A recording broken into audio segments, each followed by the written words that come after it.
Late करके मुझे wait. Hello friends, જય શ્રી કૃષ્ણ. કેમ છો તમે બધા? મજામાં? આશા રાખું છું કે તમે બધા મજામાં હશો. આજે બહુ દિવસો પછી મેં તારક મહેતા જોયું હતું. હવે આવી ગઈ કિચનમાં. હવે મારી પાસે મગ ફણગાવેલા થોડાક પડ્યા હતા અને બપોરના બચેલા ભાત હતા.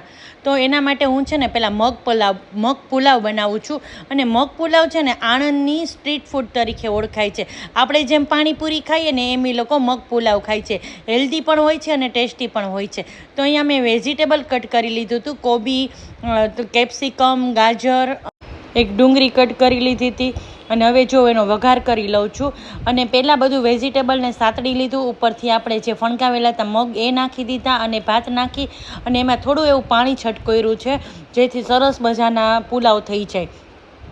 હવે ઢોકળીનું શાક કરવું છે. ઢોકળીનું શાક એટલે આપણા કાઠિયાવાડીની ધાબાની ઓળખાણ.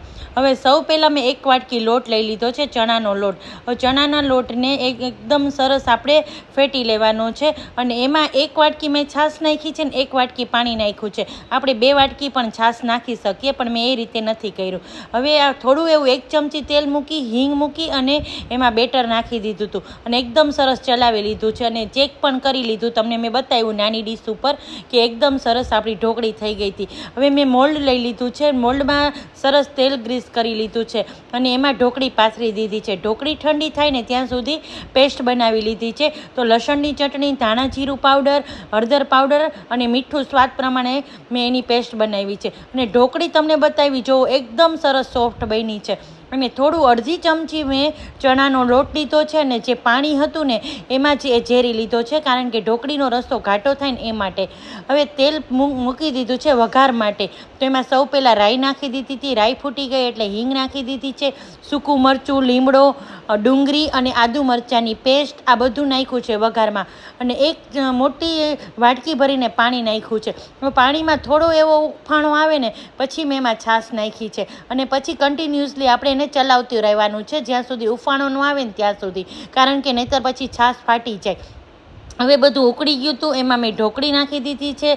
ઉપરથી કસૂરી મેથી, ગરમ મસાલો નાખી દીધો છે. ગેસ બંધ કરી દીધો છે. ધાણા ભાજી નાખી દીધી છે. અને આને છે ને 5 મિનિટ સુધી ઢાંકી દેવાનું છે એટલે રસો સરસ ઘટ થઈ જાય. પછી આપણે થાળી પીરસશું. તો અહીંયા સરસ ફુલકા રોટલી ઉતરી ગઈ છે. સરસ ગરમા ગરમ ઘીવાળી રોટલી, આપણું કાઠિયાવાડી ઢોકળીનું શાક સરસ મજાનું, આપણા મગ પુલાવ, સલાડ અને શેકેલું મરચું સાથે મીઠું, પાપડ અને આપણા બધાની પ્યારી છાશ તો કરી જ. તો આજની કાઠિયાવાડી થાળી આવી જાઓ તમે પણ બધા જમવા.